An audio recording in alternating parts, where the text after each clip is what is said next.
Stop ignoring the financial red flags in your life. You see them every day.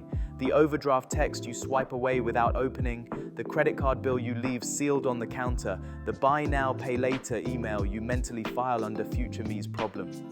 You tell yourself you'll deal with it when you make more money, when things calm down, when life isn't so crazy. But here's the truth, those red flags aren't going to disappear.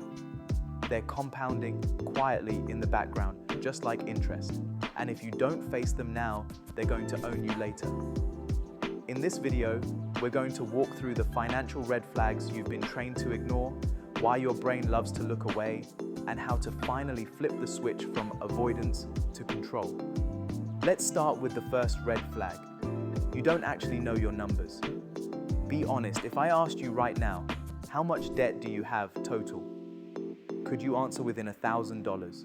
Could you tell me how much you spent last month on food, subscriptions, or mindless Amazon purchases? Most people can't. They walk around with a vague cloud of dread instead of a clear picture of reality. That "I don't want to know" feeling is the first warning sign. Your brain thinks it's protecting you from stress by avoiding the numbers, but what it's really doing is keeping you stuck in a low-level panic all the time. When you're afraid to log into your banking app, when you keep saying, "I should check my accounts," and then scroll TikTok instead, that's not just bad money management, that's your nervous system begging you to pay attention. Another huge red flag is this. Every month feels like an emergency. There's always a crisis. A bill you forgot, a car repair that came out of nowhere, a birthday, a school expense, a late fee. You tell yourself life is just expensive right now. But here's the pattern. There is no buffer. There is no margin. Your money is living in constant fight or flight. The red flag here isn't the car repair or the bill. It's the fact that any unexpected $200 expense throws your entire month into chaos.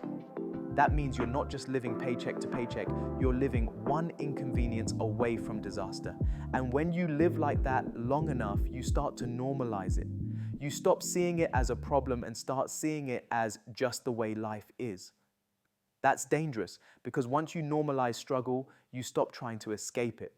Let's talk about debt behavior. One of the strongest red flags in your financial life is how you use credit. Not whether you have it, but how you react to it emotionally.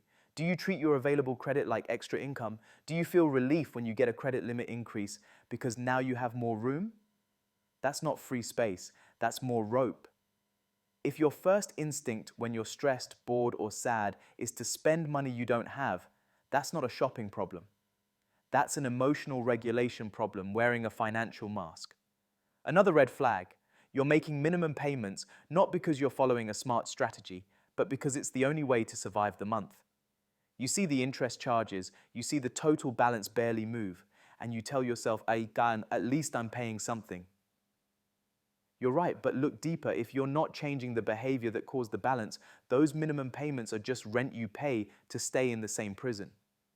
Here's another one people hate admitting. Your lifestyle is built on illusion. You might not feel rich, but your lifestyle might be broadcasting a different story.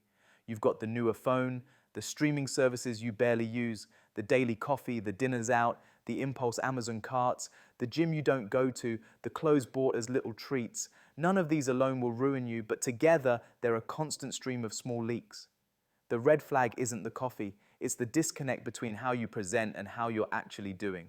If you're constantly trying to look okay while secretly drowning, your finances aren't the only thing in trouble. Your self-respect is quietly taking damage too. Every time you swipe your card pretending everything is fine, a small part of you knows you're lying to yourself. Over time, that erodes your confidence and your belief that you can ever really get ahead. Another subtle red flag, money is a taboo topic in your life. You avoid it with your partner, you dodge it with friends, you joke, "I'm broke," but you never actually talk about what's really going on. Maybe you hide purchases, maybe you stash credit cards, or fear your partner will see your bank statements. Maybe when the topic of savings or retirement comes up, you change the subject, crack a joke, or get irritated. That's not random. When you avoid money conversations, it's usually because you're ashamed, afraid, or both. And shame thrives in secrecy. The longer you hide it, the stronger it gets.